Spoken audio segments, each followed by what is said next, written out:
Hi there, I'm Jamie Dunbar. I'm here today with my dad, Dr. Ian Dunbar, and we're going to answer a question for our Top Dog Academy members.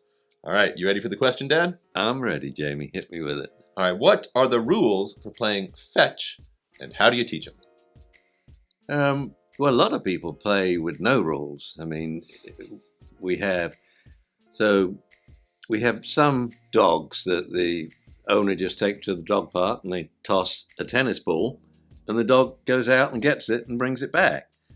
And so the dogs don't really need to be taught this. The dogs, however, will teach their owners a few things because these dogs are playing on their terms, and I've seen them train owners. Well, sometimes to fetch the ball themselves. They just give up and go and say, sniff a post and pee, and you're left picking up the ball. Others will drop it at the floor, train you to pick it up.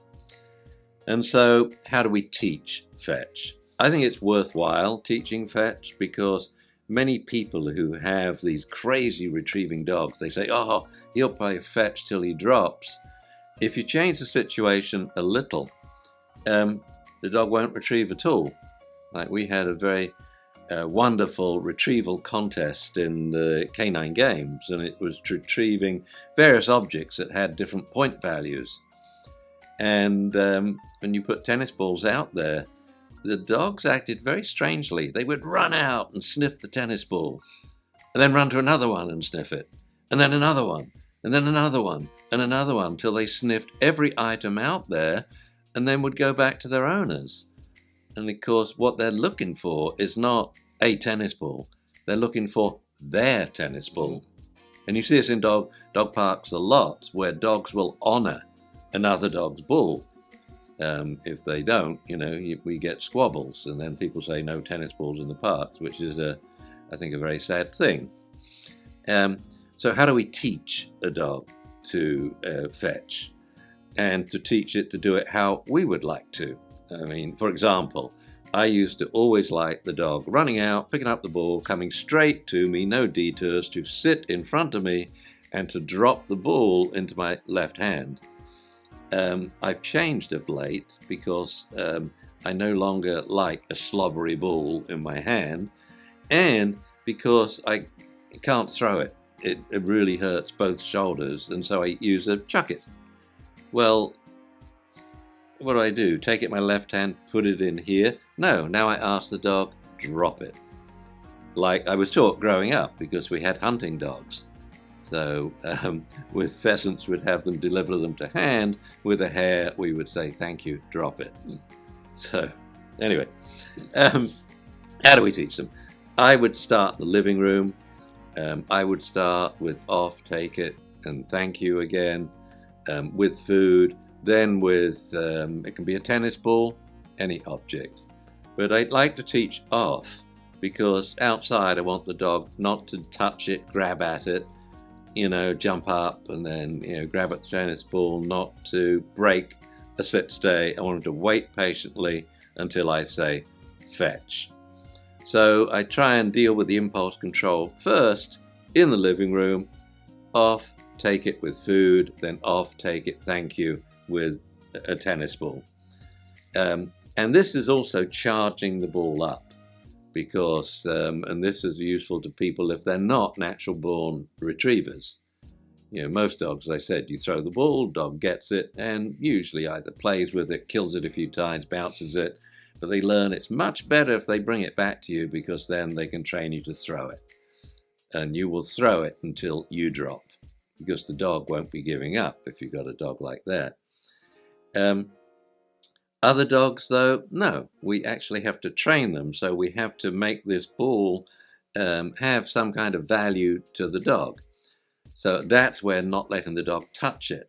Really, now they really want it. It's like saying no ice cream. Now you really want ice cream. So no tennis ball. Please, I want the tennis ball. Take it. And then thank you. Off, take it, thank you. So I can practice dropping it to the hand.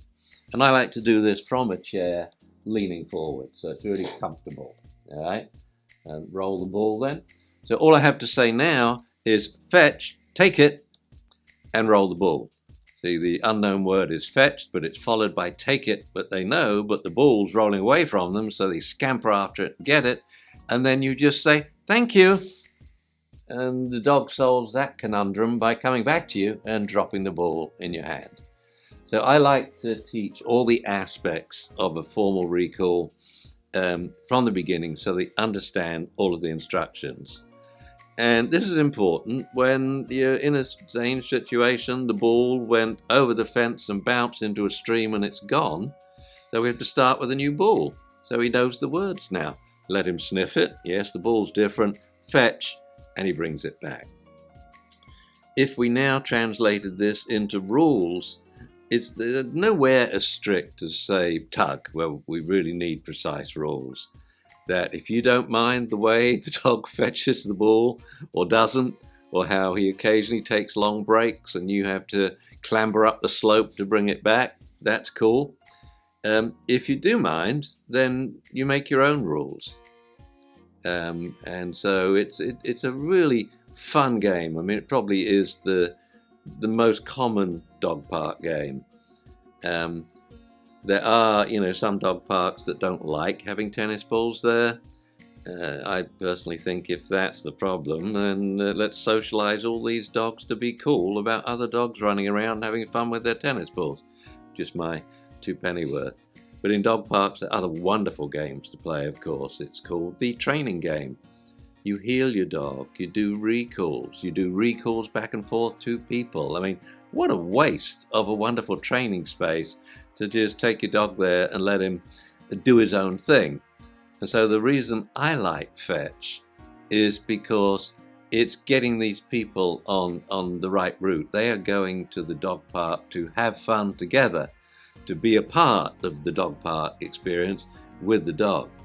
And I find that's kind of like the little push that now, gets them into, well, it's me and the wife went to the park and we call the dog back and forth. We do yo-yo recalls. Or we walk round the park 10 yards apart and we do yo-yos, calling the dog back and forth and heeling and sitting the dog as we walk. It's just a wonderful, safe place to train and really improve the dog's reliability. And if you look at a dog park, there are definitely 2 types of dog. There's the dog who's wandering off, doing his own thing. Why? The owner's doing their own thing. They're checking their iPhone, for goodness sake, instead of watching their dog and giving it guidance. And then there are people who are engaging the dog playing fetch. And whereas I think it's nice to let the dog go off his own occasionally, I'll be watching him all the time in a public space, especially with other people and other dogs around. But sometimes, no, I want to be a part of it too. So great for the people who teach fetch. All right. Thank you very much, Dad. I think that was a wonderful answer and excited for people to be teaching their dogs fetch. All right. We'll see you next time. Thanks for watching. Thanks for watching this video. If you'd like to learn more about dog training and behavior, make sure you visit dunbaracademy.com to check out our selection of courses, many of which are completely free. If you'd rather watch more of our videos here on YouTube, just click the links to the right. And if you want to follow us on social media, everything you need is directly below. As always, please make sure to like, comment, subscribe, and don't forget to click the bell for notifications.